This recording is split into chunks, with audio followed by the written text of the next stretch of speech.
Secularism की दो धारी तलवार से भारत की मूल भावना पर वार हो रहा है। सिलेक्टिव सेक्युलरिज्म का रास्ता भारत की मूल आबादी को प्रताड़ित करने का रास्ता बन रहा है।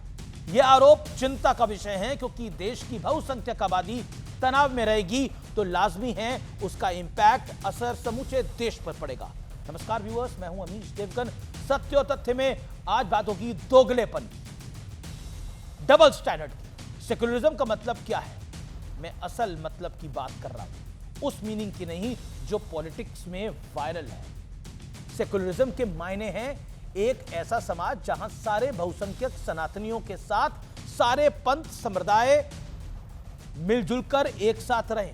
संविधान सभी को समान अधिकार, सम्मान, अवसर का वादा करता है, लेकिन फिर अचानक देश के 100 से ज्यादा सांसद और करीब 15 पार्टियां मद्रास हाईकोर्ट के जज जीआर स्वामीनाथन के खिलाफ महाभियोग के लिए एकत्रित क्यों हो जाती है?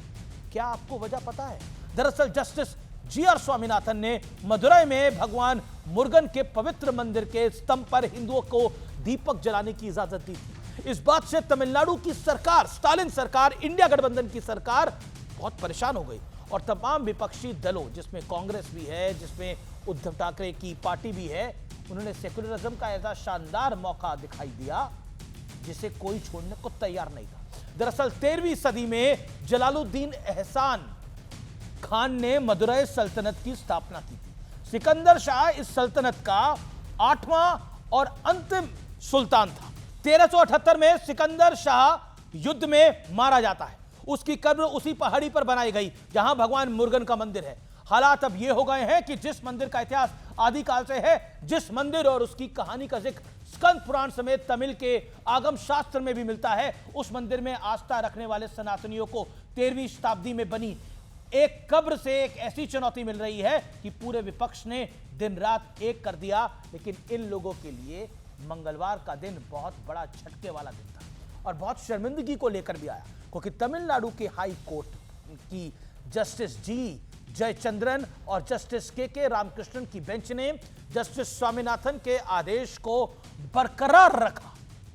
हाई कोर्ट ने कहा वो खंबा जहां दीपक जलाया जाता है वो मंदिर की संपत्ति का हिस्सा है, वहां दीपक जलाना धार्मिक परंपरा रही है। कोर्ट ने यह भी कहा कि राज्य सरकार का कानून व्यवस्था बिगड़ने का डर काल्पनिक भूत जैसा है, काल्पनिक भूत जैसा है, क्योंकि इसका कोई ठोस सबूत अभी तक नहीं दिखता है। तमिलनाडु में डीएमके और कांग्रेस की सरकार है, इससे पहले जस्टिस स्वामीनाथन के आदेश की अवहेलना कर चुकी है और अब जस्टिस स्वामीनाथन ने स्टालिन सरकार को फटकार लगाई है तो पूरा का पूरा विपक्ष उनके पीछे पड़ गया। सोच कर देखिए क्या करने की कोशिश हुई है। एक तरफा सेक्युलरिज्म ने सबको कैसे ऊल जलूल कर दिया है, यह खबर उसका मास्टर क्लास उदाहरण है।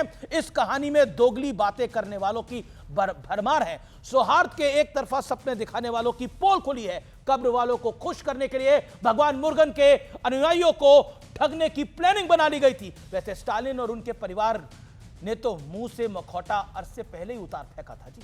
वो स्टालिन का बेटा उदयनिधि ने तो सनातन को खत्म करने की बात कही थी और ये सब सत्य और तथ्य है और ये बहुसंख्यकों का देश है। और सोचिए क्या कुछ हो रहा है, सब कुछ आपके सामने है। नमस्कार।